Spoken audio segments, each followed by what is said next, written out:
Good morning. Today I want to talk about this. I got myself a couple when they were available to buy because I, in my angling life, have never known so much furore about a product or an idea or an invention or a development as I have around this. People banning it up and down the country before they've even seen it, and I wanted to have a look and see what it was like. My intention was to bring it to my local lake, which I know like the back of my hand, fish an open water spot with no degree of snaggage, no chance of cracking off, 2 rods on a spot, one with a twig, one without, and see if it actually worked, see if it actually brought me more bites like they tell you it's going to do. Unfortunately, the governor came around. This is the first one he's ever seen, and he's decided he doesn't like it. So I've not been able to do that. But what I can do is talk to you about what I think the issues are with this product. So first and foremost, I want to say I think it's a great idea. I think in principle the concept is brilliant. It's a development of things that already exist in a marketplace, and I really like it as an idea. If it does what they say it does and genuinely turns more pickups into bites, then it is everything that they want you to think it is. However, there are a couple of safety concerns that I think need addressing.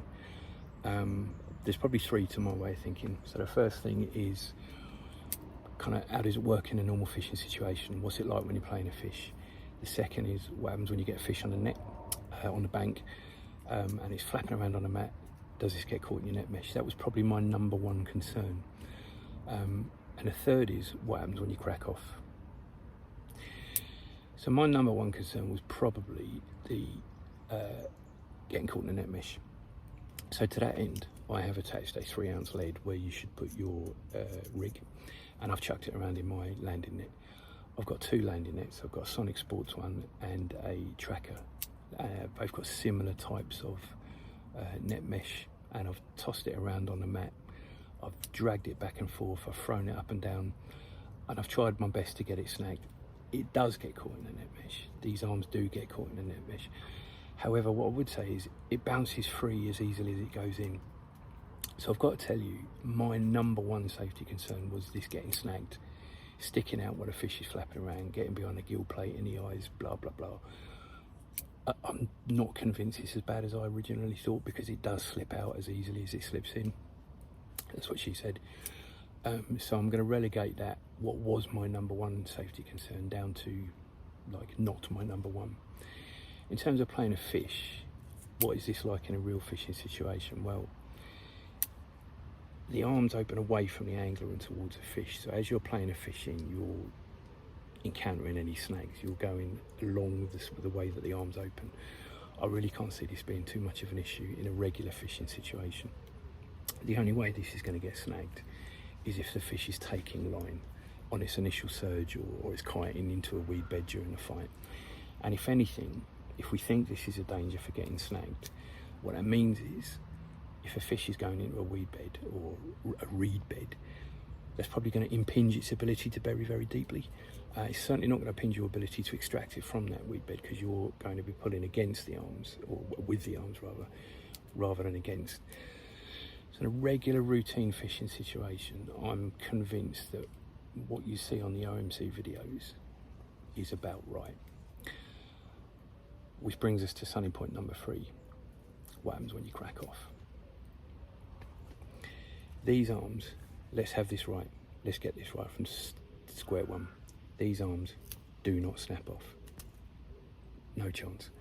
They will bend back. They will bend right back, so long as you put the pressure on the end of the arm. If your snag is coming anywhere in the arm or up here, where we'll call that the elbow, that's not even bending, let alone snapping. That is a design flaw, okay? If they bring out a version 2 where these arms snap off easily, or these aren't independent, to my way of thinking, these can be in a collar, some kind of loop, whereby you still got to pinch it to engage the mechanism, but they're not actually independent of the rest of the body of the product. Until they've redesigned that, I've seen videos of guys holding up bait buckets with 5 kilos of bait on here. I see another video where a guy stuck one of these on his rod upside down, cast it into some weed and retrieved it back to see to what extent it catches the weed. And this had all the effect of an actual weed rake. So you imagine, and I'm going to add a caveat to this, but you imagine you've cracked off, right? And this is hanging 8 inches below your fish's mouth. It's going to catch everything it swims over. Everything it swims over. And it's going to have all the effect of a weed rake. That is a design flaw, and that needs to be fixed. I said I'd put a caveat on that, and this is just a conversation point. I'm not saying yay or nay. What I'm saying is, in my own angling over the years, without exception, almost every time I have got a fish snagged during a fight, they've gone into a branch, they've gone into a reed bank, they've gone into a weed bed. 9 times out of 10, when I've freed everything up, I've waded out, I've managed to yank the reeds right out of the ground, whatever it is, fish is gone. No fish. Still snagged, lock solid, can't move, fish is gone. How is that? Well, I tell you how.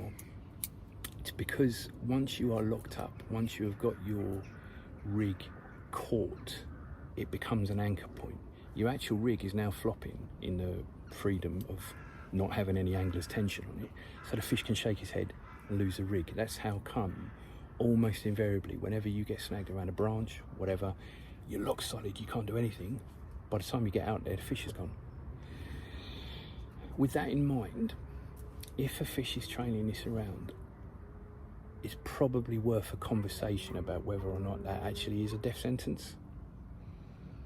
I'm not saying one way or the other, I'm just saying that's a conversation point. Let me know what you think. In summary, until version 2 comes out, where these arms either break or they're not independent from the rest of the body, these are going directly in my wheelie bin. Sorry to the boys at OMC. I love your hat, but that's not for me.